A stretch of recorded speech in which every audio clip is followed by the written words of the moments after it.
আসসালামু আলাইকুম। দেশ এবং দেশের বাইরে যারা বন্ধু-বান্ধব সবাই আছেন, সবার প্রতি রইল আমার আন্তরিক ভালোবাসা। আশা করি সবাই ভালো আছেন। আপনাদের জন্য আজকে একটা ভিডিও দিলাম। সবাই ভিডিওটা নিয়ে একটু চিন্তা ভাবনা করবেন এবং সরকার মহলের লোকেদের বিষয়টা জানার জন্য একটু চেষ্টা করবেন সবাই। তো বিষয়টা হচ্ছে এই যে দেখতেছেন, আপনারা প্রথম দেখলে মনে হবে কারেন্টের জাল। আসলে এটা কারেন্টের জাল না, এটা হচ্ছে ৳৫ নোট। এরকম প্রচুর টাকা আমার কাছে আসে। টাকাগুলা চালাতে পারি না আমরা, অনেক অচল টাকা। এই যে টাকাগুলা বাংলাদেশে আমরা কোমরে রাখি টাকা, মহিলারা আঁচলে রাখে, এই কারণে টাকার অবস্থা খুব খারাপ হয়।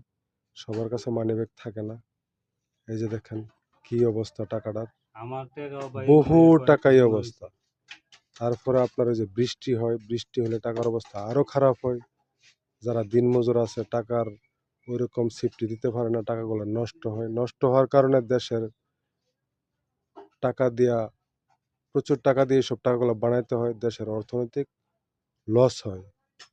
তো এই যে বিদেশে আপনার ভালো সিস্টেম করছে, টাকা হাতে বেশি লেনদেন করা হয় না, পেমেন্টের মাধ্যমে হয়। বাংলাদেশ সব বিকাশে পেমেন্ট চালু করছে, কিন্তু বিকাশটা লাস্টে যারা আছে ওনারা আবার ক্যাশ আউট করতে গেলে 15 টাকা হাজারে চার্জ কাটে। এখন যদি এই চার্জটা না কাটে তাহলে অনেক মানুষই লেনদেন করব পেমেন্টের মাধ্যমে। আবার পেমেন্ট যে অ্যাকাউন্ট আছে এটা সবার কাছে নাই।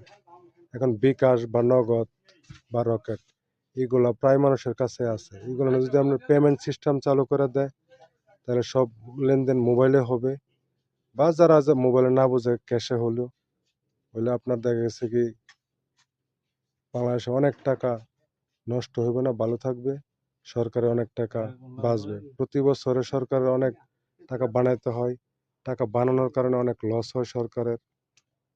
এই দেখেন এভাবে প্রচুর টাকা জাল হয়। দেখেন কারেন্টের জালের মতো হয়ে গেছে টাকা। এই বিষয়টা নিয়ে একটু ভাববেন। সবকিছু যদি পেমেন্টের সিস্টেম হয় তাহলে অনেক ভালো হবে।